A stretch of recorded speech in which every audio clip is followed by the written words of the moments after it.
నమస్తే welcome to Andhraprabha this is Tejaswi. Polavaram ప్రాజెక్టును ముంచింది మాజీ సీఎం జగనేనని, ఆ ప్రాజెక్టు పూర్తి కావాలంటే మరో 4 ఏళ్ల సమయం పడుతుందని ఏపీ ముఖ్యమంత్రి చంద్రబాబు నాయుడు అన్నారు. సీఎం చంద్రబాబు ఇవాళ పోలవరంలో పర్యటించారు. ప్రాజెక్టు స్పిల్వే పనులను ఆయన పరిశీలించారు. అధికారులను వివరాలు అడిగి తెలుసుకున్నారు. అనంతరం విలేకరుల సమావేశం నిర్వహించిన చంద్రబాబు పోలవరం ప్రాజెక్టుపై కీలక వ్యాఖ్యలు చేశారు.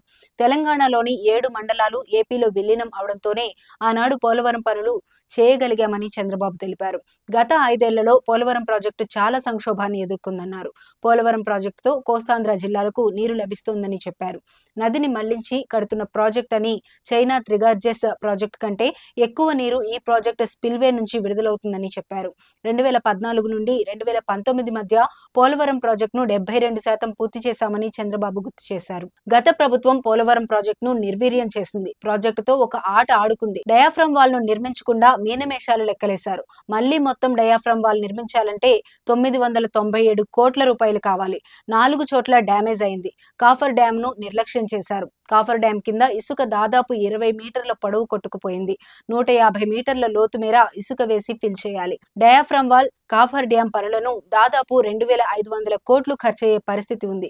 గత ప్రభుత్వం నిర్లక్ష్యం చేయకుండా ఉంటే 2020కే పూర్తయ్యేది.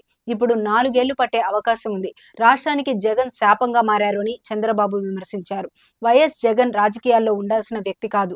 జగన్ అధికారంలోకి రాగానే రివర్స్ పనులు చేశారు. అధికారంలోకి రాగానే అన్ని ఏజెన్సీలను మార్చేశారు.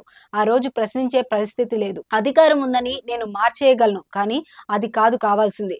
ప్రాజెక్టు పూర్తి చేయాలనేదే మా లక్ష్యం. ఫస్ట్ రివ్యూ చేశాం, ఇంకా అధ్యయనం చేయాల్సి ఉంది. నిర్వాసితులను గత ప్రభుత్వం నిర్లక్ష్యం చేసింది. వాళ్లకు పరిహారం చెల్లించాల్సి ఉంది. ప్రాజెక్టుకు నష్టం చేసిన వారిపై చర్యలు తీసుకోవాలి. ఈ ప్రాజెక్టు పనులు చేపట్టిన తర్వాత 4 కేంద్ర మంత్రులు మారారు. ఇప్పుడు 5వ కేంద్ర మంత్రి వచ్చారు అని చంద్రబాబు పేర్కొన్నారు.